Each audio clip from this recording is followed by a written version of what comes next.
इस वीडियो से बेसिकली दो चीज़ों का आंसर मिलेगा कि मार्केट एक तो रिकवर कब कर जाएगा, कितना समय लग सकता है, और दूसरा हमारी स्ट्रैटेजी क्या रहनी चाहिए। और दोनों स्ट्रैटेजीज बताऊंगा, एसआईपी और लमसम की। क्या हमें एसआईपी रोक देनी चाहिए?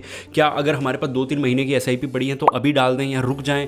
मार्केट जब रीबाउंड होने लगे तो हम वापस पैसा डाल दें तो शायद हमें मार्केट का बॉटम मिल जाए। बहुत से लोगों की स्ट्रैटेजी रहती है। तो ठीक है, हम यहाँ पर एक स्ट्रैटेजी ढूंढेंगे और इस वीडियो का सबसे इंपॉर्टेंट पार्ट ऑब्वियसली बात है सबसे लास्ट में होगा।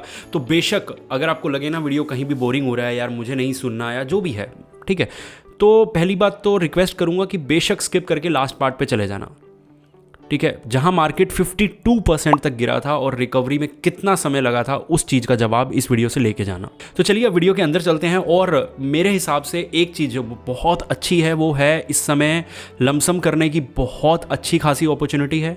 और एसआईपी स्टार्ट कर रहे हैं तो मैं कह रहा हूँ इससे बढ़िया टाइम हो नहीं सकता। हम कभी भी बढ़िया टाइम का वेट नहीं करते, लेकिन अभी अगर आप खुद वैसे भी स्टार्ट करने की सोच रहे थे और टाइम भी ऐसा मिल रहा है तो डेफिनेटली हम कर सकते हैं। तो उसके लिए आपको स्क्रीन पे नंबर दिख रहा होगा, आपको अपना एसआईपी अमाउंट या लमसम अमाउंट जो भी आप अमाउंट स्टार्ट करना चाहते हैं हमारे साथ, मतलब आप अपना अमाउंट ड्रॉप कीजिए और हम कॉल पे डिस्कस करेंगे और फिर देखते हैं कि आपको क्या क्या बेनिफिट्स मिलते हैं और कितना फ़ायदा होता है। लेकिन अभी के लिए वापस वीडियो पे आते हैं। तो सबसे पहले रीज़न ढूंढने हैं कि मार्केट गिर क्यों रहा है। तो यहाँ पे आप देखो, इंडियन जो स्टॉक मार्केट में डिप है वो ग्लोबल मार्केट कंडीशंस की वजह से है। अब इसको मैं एक बहुत बड़ी मतलब ग्रीन फ्लैग मानूंगा, क्योंकि इंटरनल प्रॉब्लम यहाँ पे नहीं है लार्जली।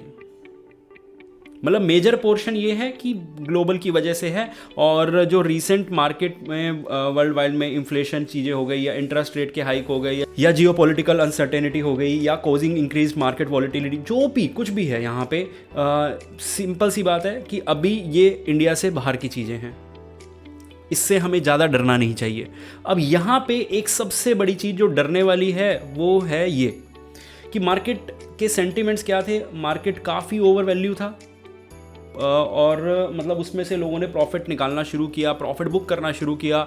अब हमने जियो 190 पे लिया था, 390 पहुंच गया, ठीक है, तो ऑब्वियस सी बात है वहाँ पे बहुत सारे लोग बुकिंग करेंगे, प्रॉफिट बुक करते हैं, तो मार्केट के जो हाई वैल्यूएशन होते हैं उस वजह से प्रेशर बनता है और करेक्शन आता है। ओके, और इसके बाद ये डिक्लाइन भी इसी वजह से आया स्टॉक प्राइसेस के अंदर। अब करना क्या पड़ेगा हमें? देखो, मार्केट की जो स्टेबिलिटी है उसको रिस्टोर करने के लिए एक फिस्कल मेजर लेने पड़ेंगे और पॉलिसी एडजस्टमेंट करनी पड़ेगी सरकार को, कुछ ना कुछ, ठीक है। गवर्नमेंट जब तक इनमें हाथ नहीं डालेगी कुछ ऐसे सेक्टर्स में तो कुछ भी नहीं होने वाला। स्टॉक मार्केट के क्रैश की बात करते हैं कि कितने बड़े बड़े क्रैश आए, ठीक है। यहाँ पे सेंसेक्स 13% गिर गया एक दिन के अंदर, ओके। फिर उसके बाद निफ्टी भी 13% गिरा था। अब और बात करें तो यहाँ पे 23 मार्च के आसपास जो 15% एक दिन में सब कुछ गिर गया। 2015 से 2016 का टाइम था जो, वो बहुत ज़्यादा बुरा था। एक ही दिन के अंदर सेंसेक्स 6% गिर गया। और फिर उसके बाद बहुत सारे टाइम आए ऐसे 2018। और सबसे ज़्यादा मार्क मैंने किया हुआ है इनको, हर्षद मेहता वाले स्कैम को, क्योंकि एक मतलब ये लगा लो ये 40% का लॉस था, 52%। उस समय प्रॉब्लम पता क्या थी कि एक तो जो मैं अभी बोल रहा हूँ कि इंडिया से बाहर की प्रॉब्लम है सारी। इंडिया में सिर्फ ये प्रॉब्लम है कि मार्केट एक्सपेंसिव हो गया या कंपनीज़ के रिजल्ट थोड़े से ख़राब आए, ये चीज़ें चलती रहती हैं। और उसके साथ साथ फॉरेन इन्वेस्टर पैसा निकाल रहे हैं, ये मेजर दिक्कत है। लेकिन यहाँ पे आप देखो कि 52% मार्केट गिर गया। और उस समय इकोनॉमी जो थी उस समय काफ़ी ज़्यादा वीक थी। मतलब अगर फेक वैल्यूएशन ना बनते तो शायद मार्केट डूब भी जाता, मार्केट के अंदर पैसा ही ना आता। मार्केट के अंदर पैसा ही तभी आया जब फेक वैल्यूएशन दिखाए गए।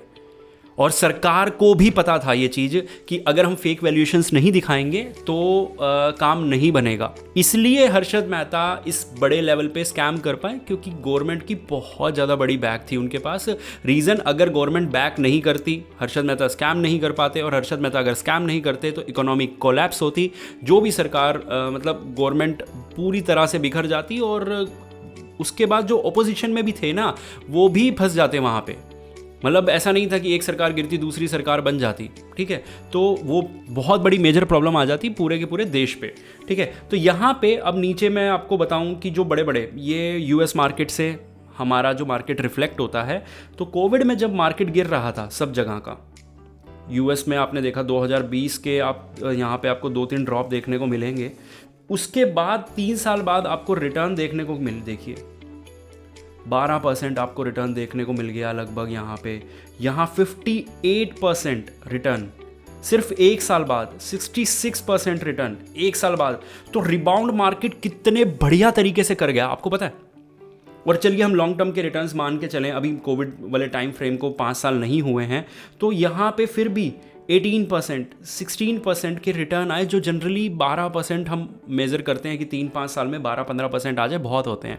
3 इयर्स में 18-20% या 15-20% के बीच, तो मार्केट तो बिल्कुल वापस नॉर्मल हो गया।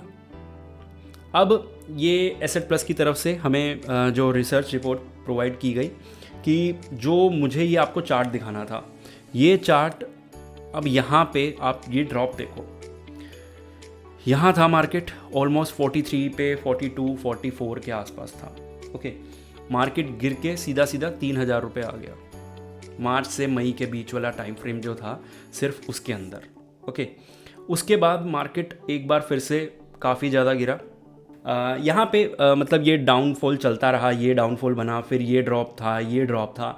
यहाँ पे मार्केट लगभग मार्च से लेकर अगले मार्च तक, लगभग मार्च के बाद तक गिरता रहा मार्केट। 13-14 महीने मार्केट बहुत बुरी तरह से गिरा और मार्केट 4200 से लगभग मार्केट 2100 रुपये के आसपास आ गया, 4300। ड्रॉप था ना 52% का था।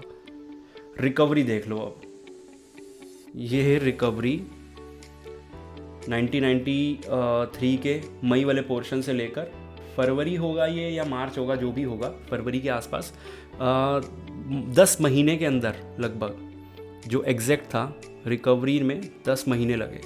जो मार्केट आपने 22 महीने बहुत मुश्किल से बिताए होंगे, 12 महीने मार्केट गिरा, 10 महीने रिकवरी में 22% पे, मुझे पता है। लेकिन अगर आप SIP कर रहे होंगे या आपने इन जगहों पे इन्वेस्ट किया होगा तो ऐसा नहीं है कि आप जीरो पे आके, अगर आपने यहाँ लमसम किया होता तो ऑब्वियस सी बात है यहाँ पे आपको 22 महीने में 2 साल में कोई रिटर्न ना मिले होते। लेकिन अगर आपने यहाँ किया होता, यहाँ किया होता, यहाँ किया होता, इधर किया होता, 4 लमसम हो गए। और मैं कह रहा हूँ आपने SIP करी होती तो आपके SIP कितनी गई होती हर महीने, ठीक है। ये जो है ना मार्च अप्रैल मई, ये 2-2 महीने का गैप है, मई जून जुलाई, ठीक है। तो मैं मानता हूँ कि आपने कहाँ कहाँ SIP करी होगी। एक SIP आपकी यहाँ गई, ओके, इस पॉइंट पे गई होगी। एक SIP आपकी मई वाली इधर गई होगी। फिर ये जून वाली SIP, ये जो डॉट लगे हुए हैं ये आपके SIP गई होंगी। अब इन SIP का एक एवरेज निकाल लो सबका। इसको अगर मैं एक बार के लिए छोड़ भी दूं या नहीं भी छोड़ूं, आप इसको भी ले लीजिए, इनका एक एवरेज लगा लीजिए, आपने क्या निकाला होगा। इनका एवरेज एक 3,000 मान लेता हूं मैं, और इनका एवरेज मान लेते हैं हम 2700, इनका एवरेज 2200, ठीक है। और जो भी है इनका एवरेज 3,000 से नीचे बना और आपने ये रिकवरी देखी। अब जो पैसा आपने इस समय पे डाला होगा ना, वो 3,000 का बन के आपका 4,000 से मार्केट ऊपर गया। लगभग 30% से ज़्यादा रिटर्न बने होंगे, ये गारंटी है। अब ऑब्वियस सी बात है उस समय के किसी का पोर्टफोलियो नहीं देख सकते, मैंने मैनेज नहीं करे, ये तो एक जो चार्ट दिख रहा है उस चार्ट के ऊपर मैं आपको SIP की वैल्यू बता रहा हूँ। तो यहाँ पे होपफुली आप समझ गए होंगे कि 10 महीने लगे। अगर यहाँ पे भी बड़ा ड्रॉप आता है तो इस समय जितना भी आप इन्वेस्ट करेंगे वो आपके लिए फ़ायदेमंद रहेगा। स्ट्रैटेजी सिंपल सी बात है, अगर मैं आपको बोल रहा हूँ कि अगर 12 महीने मार्केट ऐसा चलता है तो 10 महीने 12 महीने रिकवरी में लग जाएंगे, और इस दौरान आपको SIP तो कंटिन्यू करनी ही करनी है। सबसे बड़ी बेवकूफ़ी SIP रोकना हो सकता है। रीज़न, क्योंकि मैंने आपको बोला ना कि ये वाली SIP आपको 30% रिटर्न दे रही है। जो पहले वाली SIP होगी वो आपको शायद 15%, 20% या फिर वो जीरो पे आके खड़ी हो गई होगी, तो एक एवरेज 15-20% पे आ जाएगा आपके पोर्टफोलियो का। लेकिन अगर आप इस समय SIP नहीं करेंगे तो आपने जो आज तक किया है वो आप उसी पॉइंट पे आके खड़े हो जाएंगे। तो इस चीज़ का ध्यान रखें कि SIP तो कुछ भी हो जाए नहीं रोकनी। रीज़न, क्योंकि आपको यहाँ पे ये ड्रॉप वाले पॉइंट पे चाहिए, बल्कि लमसम कर सकें तो आपके लिए बेहतर रहेगा। होपफुली आप समझ गए होंगे। इस तरह की इंटरेस्टिंग वीडियोस के लिए हमें फॉलो करें। मिलते हैं अगली वीडियो में।